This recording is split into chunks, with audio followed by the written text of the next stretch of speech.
Cornerback Prince Mukamara, defensive end Noah Spence, Kyle Murphy went to reserve injured, and then we have one COVID positive, Kavari Russell, cornerback. He goes on the COVID list and doesn't count against the 90. Any questions?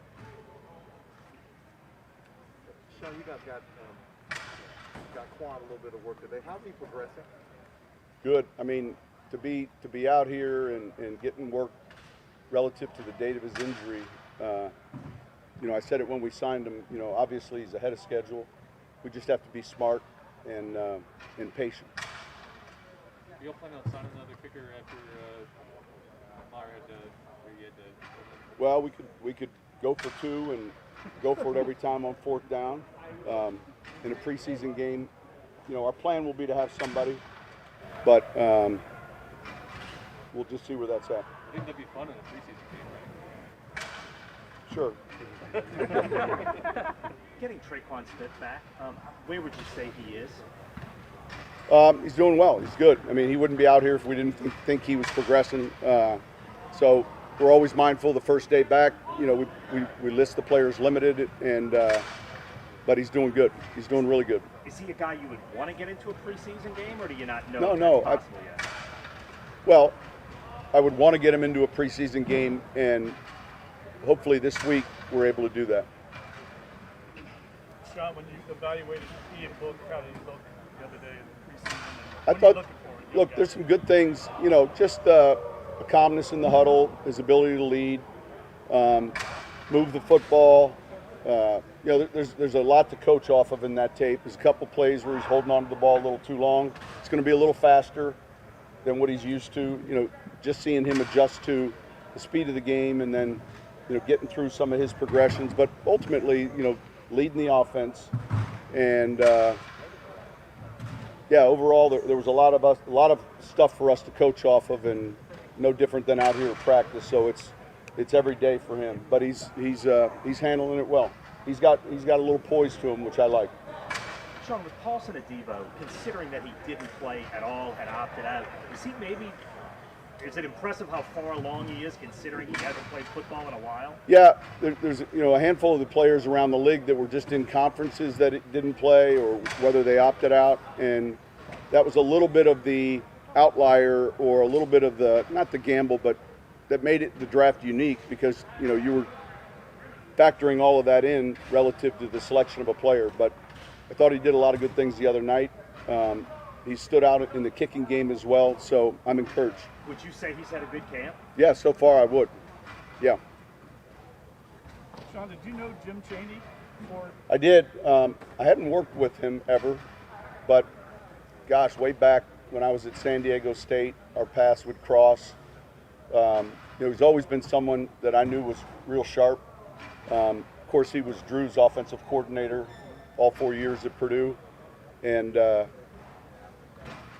just the timing of what we were looking for worked out. So, you get a new set of ideas, someone else looking at things. When you get into the season, you're looking for ideas, thoughts, maybe things that are different, and I like having that. We've had that in the past with Johnny Moe. We've had it with Joe Lombardi before he became, the quarterback coach. Even other ideas in the room relative to third down or red zone. But he's a real sharp football mind. Yeah, guys seem to gravitate to him. Yeah, he's got that calming personality, and he's done it a long time. Called plays a long time. So I've always known him. I just never had worked with him. Sean, you mentioned Drew. Since 2006, since you've been on board, the Saints by far have been the least sacked quarterback team. That's a big sample size, and it's not even close in NFL. You think you take Drew for granted, or sometimes? That's one of the strengths, and we see that all the time in our league.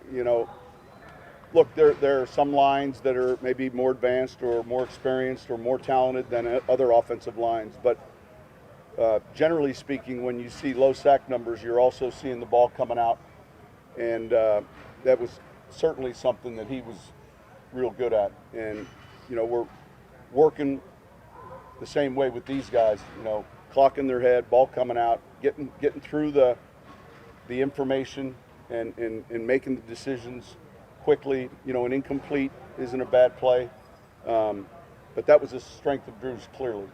Sean, you mentioned Paulson in the kicking game. How's he adapting there? Because some of these guys haven't done a lot of that in college. Yeah, he's got good speed. He's got good quicks. You know, he's done a good job playing the gunner.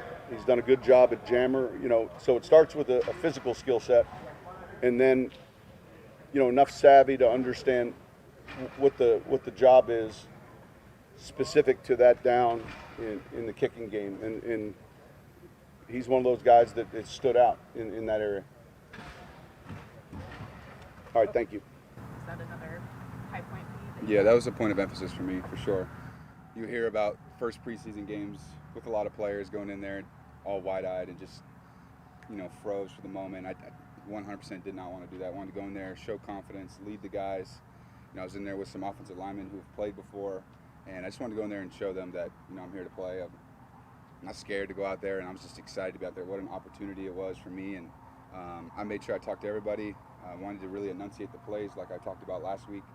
Just show the guys confidence. I want these guys to believe in me when I'm in there. Yeah.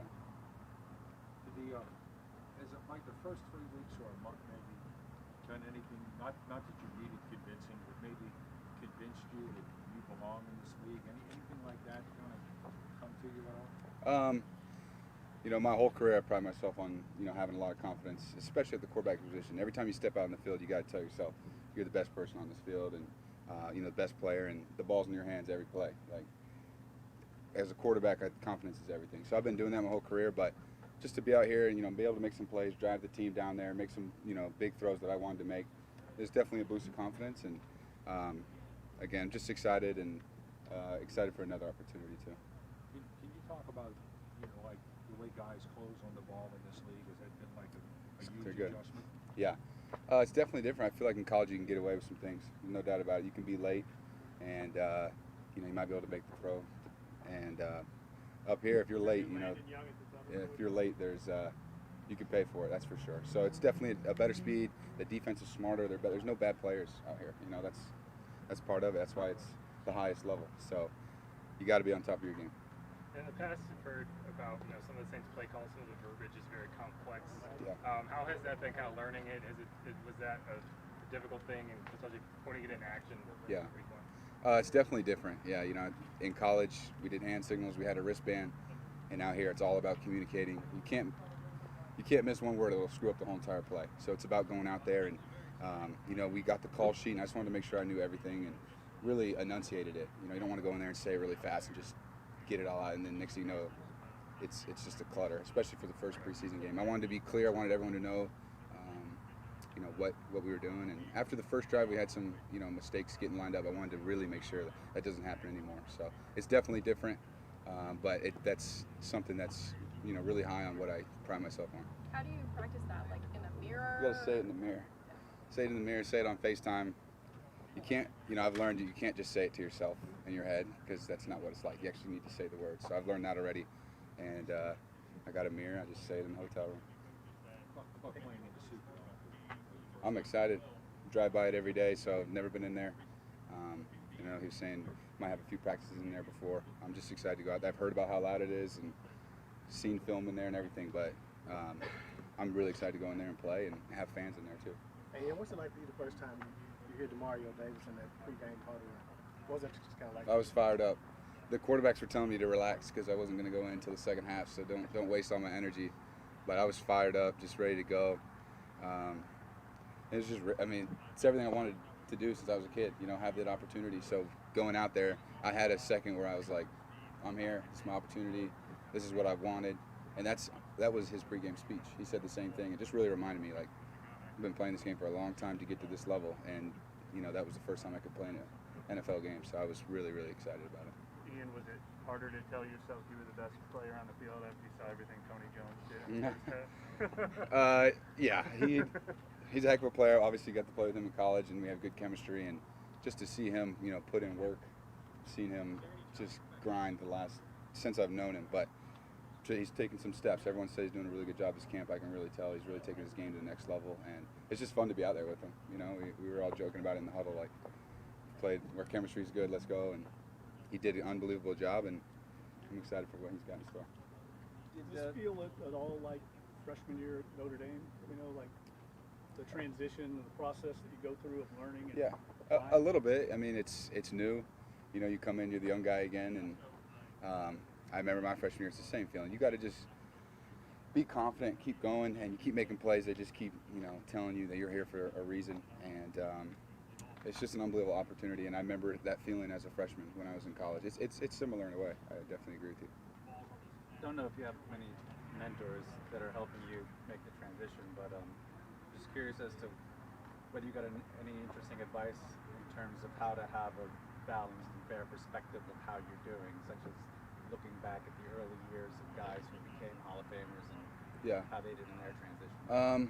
You know, I would say the people that have mentored me the most are these quarterbacks here in terms of what you're talking about. Just been talking with them, and they really just tell me, you know, what Drew did or what he was like, you know, but Taysom obviously wasn't here when Drew was, you know, starting out, but the coaches, you know, Coach Pete Carmichael said the same thing. Like, Drew did this when he got here when he was young.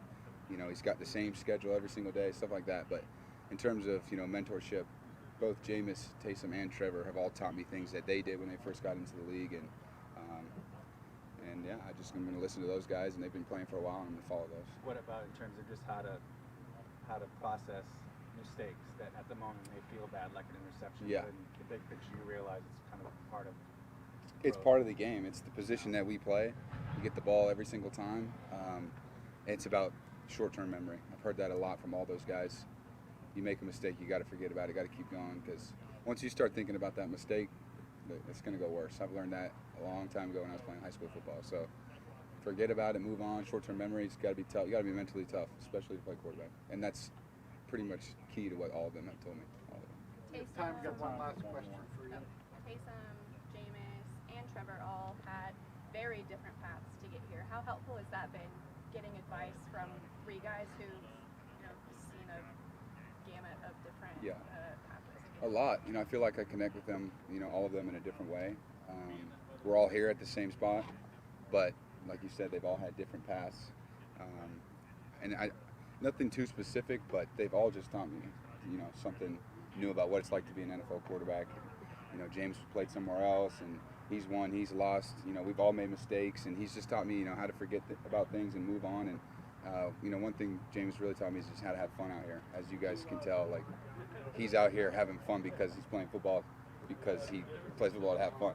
And that's, every time I come out here, I'm doing the same thing, and I've learned that from him. And you know, I appreciate him for teaching me that. Yeah. Thank you, Ian. Yep, thanks. We have Malcolm Jenkins.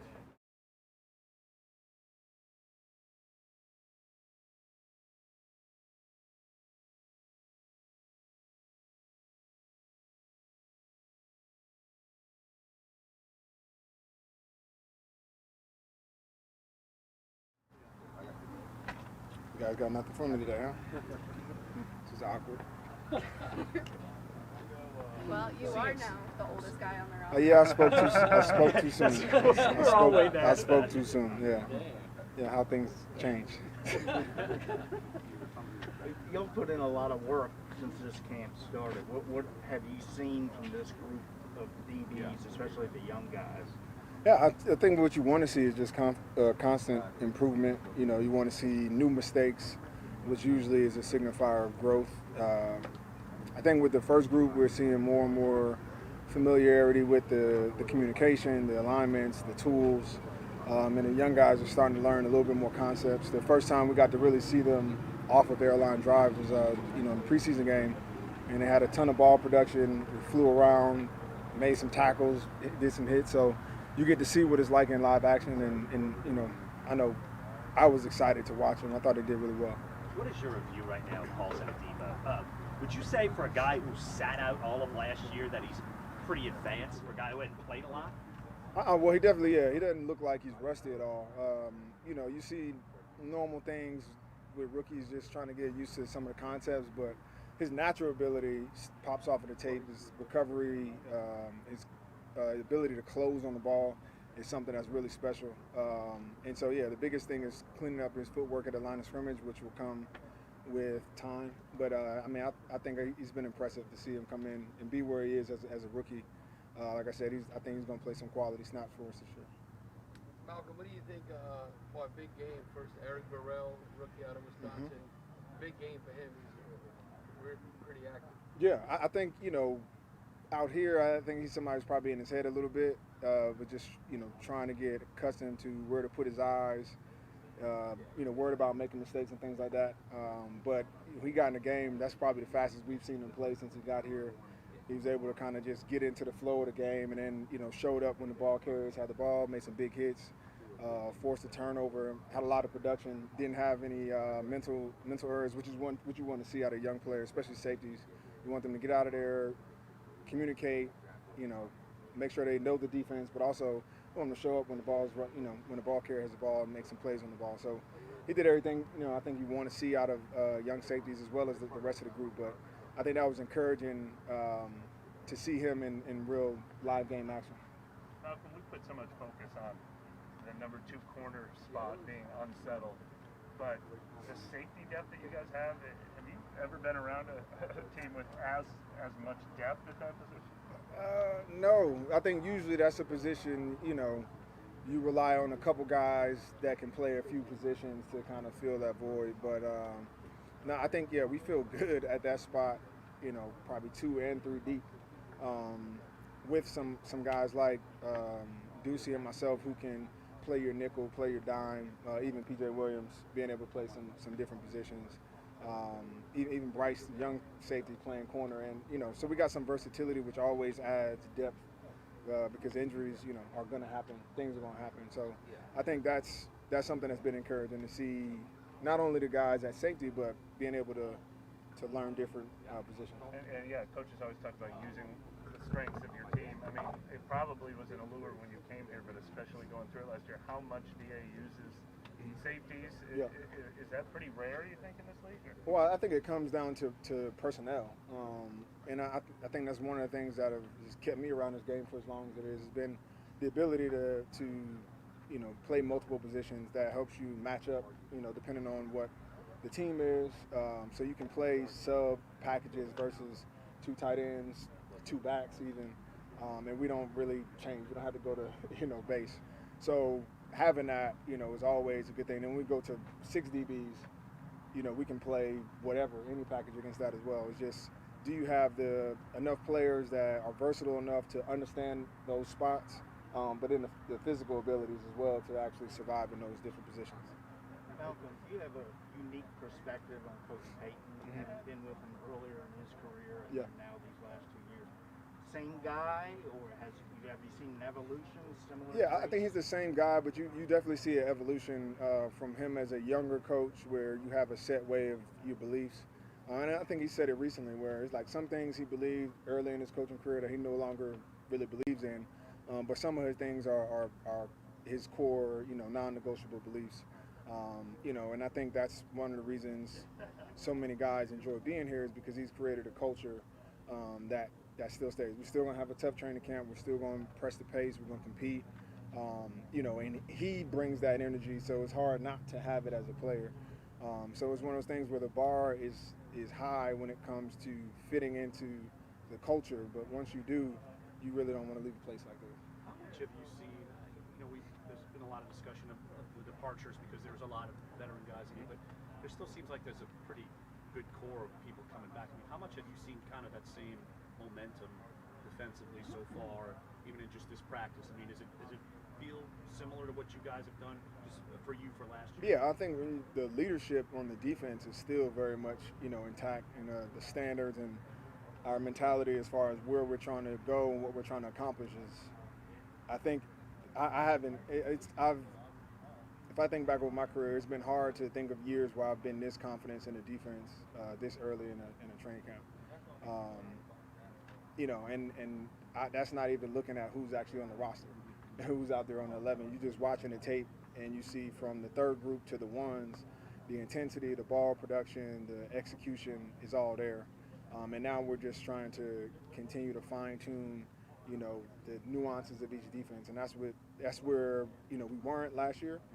We got to it, and you know I'm encouraged where we were starting this year. Malcolm, on the field question about Michael Thomas for our NFL ranked write-ups. What makes him so hard to defend, even in those years where it felt like you knew he was going to get the ball on every play? I think he's a really good route runner. You know, so even when you have tight coverage on him or double bracket or things like that, he can find the margins in your coverage. He's strong at the catch point, so even if it's contested, he's coming down with the ball. He's physical, even you know, just in his route running. So he knows how to create separation. He's not the fastest guy out there, but somehow always has a step or two on the defensive back, and that comes to his route running, his competitiveness. And I think that's one of those things. He doesn't care what the coverage is, if he's double covered or not. He wants to win, and most oftentimes does win. Malcolm, how difficult do you think it will be to not have Onyemata, knowing how good a player he is? Yeah. For 6 weeks, is that like an incredibly difficult void to fill, and how do you compensate for that? Well, I wouldn't pretend to an incredibly difficult void to fill. I think Onyemata is obviously a huge part of what we do in the run, and super productive, and you can't necessarily replace what he does. But when we look at who's coming in after him, who's going to fill those voids, I don't think we're worried about what that looks like. Obviously, we can't. We're better with him on the field, but I think we'll be fine. Malcolm, have you noticed a difference in Raleigh this year from last year? Yeah, I think with anything, when you have opportunity or real opportunity, you see a chance to play. All of a sudden, you have a little bit more pep in your step. You got a little bit different demeanor and approach to the game, and I think in his mind, he sees an opportunity for him to be a starter in this league, where he's been a role player up until this point. And so I think you've seen it. He's had a phenomenal camp. Has been very productive on the ball. Hadn't given up many plays. Been competitive with the first group. Doesn't make mistakes. So I think that's what you want to see. And obviously we're going to be leaning on him. He's competing for a starting spot right now. But regardless, we'll probably be leaning on him at some point in the early part of the season. And confidence is like a requirement to play the corner position, right? Oh yeah. It seems like his right now is just like huge. Yeah, I don't think confidence was ever a thing. It was just more so his approach to practice in the game and having to prove it. When you know you're going to be a backup player, it's a little bit different. When you know, okay, I have a true opportunity to be a starter, not only for him on his team, but just in his career. Like, this is a good opportunity for him. So the confidence has never really been there, but I mean, it's always been there. But now you're starting to see the daily kind of deposits he's doing with his work, his technique, all of it. You see the urgency there. Does it happen often with players where they have some real early success? Like, he started 13 games, I think, in his second pro season, kind of filled in, and then they came into the third season with like a lot of high expectations, like maybe he's just going to be a full-time starter for a long time. And it maybe, it's interesting, he all of a sudden just dropped off, and then he comes back with a new perspective maybe. Have you seen that happen with many guys where they reemerge and well, I think this game is usually, it's humbling at times, and at times it's just all about the situation you're in and what opportunities you have. I think a lot of players would think that and know that they are starting caliber players, but depending on who's in front of you or what team you're on, you might not have that opportunity. And you can go to one team and start the entire season and go to the next and be on the practice squad. That's just how this league goes. The key is to, when you have those opportunities, how do you grasp them and hold on to them and maintain those spots? And obviously he has that opportunity right in front of him. I led with it, but how, on a serious note, with P-Rob retiring, was that a surprise? What were those conversations like, and how much has he meant to you and this team since you've been his teammate? Yeah, I mean, I've known P-Rob since he came in. He was drafted a year after me. I was a big reason why he ended up in Philly, and he played a huge part in what we did in that Super Bowl run. As this is my 13th year, this would have been his 12th, so it's not a surprise to me. I know what what the body feels like. how long we've been playing this game. We've joked around. You know, I've been playing since I was in the 4th grade, so probably about 7 years old. You know, you've never had an August like to yourself or a fall season. And so the game is just, you know, mentally everything. The games on Sundays are the fun part. That's what we're all here for. That's what we love to do. But the grind of the off season, getting hurt, being in the training room, rehab, all of those things, training camp, you know, after a while they build up. And so it's not necessarily a surprise. But when you know, you know, you know. Malcolm, how have you seen Quan Alexander come back from injury today, getting him in full contact drills? What's it been like to see him in? What did you see maybe today? Is there a change? Well, I mean, there's no change. He comes, Quan is Quan every day. He's been itching to get back, you know, with the team. You know, you can tell even just off his Instagram all off season, he's posting videos, he's working out, he's grinding. So to get him back in the building was really good. I think just for the morale of the defense.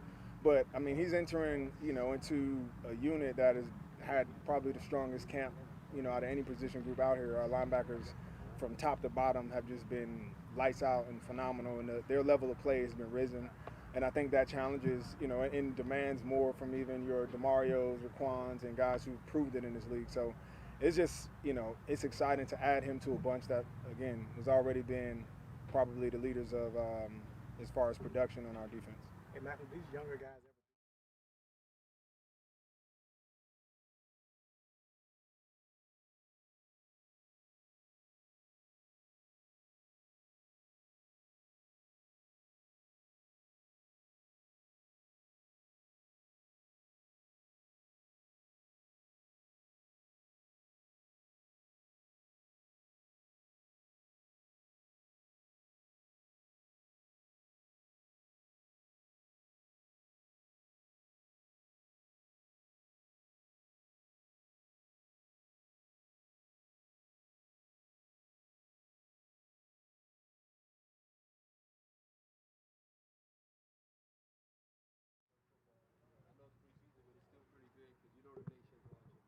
Yeah, super excited. First time being in the Dome. Heard a lot of stories, so that'll be definitely a memory that I'll take with me forever. How about the opportunity to win a starting job? I mean, you know, you're drafted, you probably, you know, hear that could be a possibility, but then you see Patrick retires, and then it's, you know, you have a legitimate chance to earn it. I mean, how do you kind of handle that? Yeah, I think you just keep doing what you've been doing. Don't try to think too far ahead. Take it day by day. Every day come in with a good attitude, get a little bit better, and then let the chips fall where they may. When you were growing up, just playing ball in the street, playing with your friends, and that quarterback's going at you, going at you, going at you. What's ever important to you? This is how it's going to be? Did you feel about that the other night? For sure. I mean, as a cornerback, personally, I always feel like I'd rather them go at me, you know, because then, you know, I have a chance to impact the game. So, you don't get to blame, you know, play the blame game. Oh, this guy did that, you know, it's on you. So, personally, I kind of embrace that. Thank you. Thank you.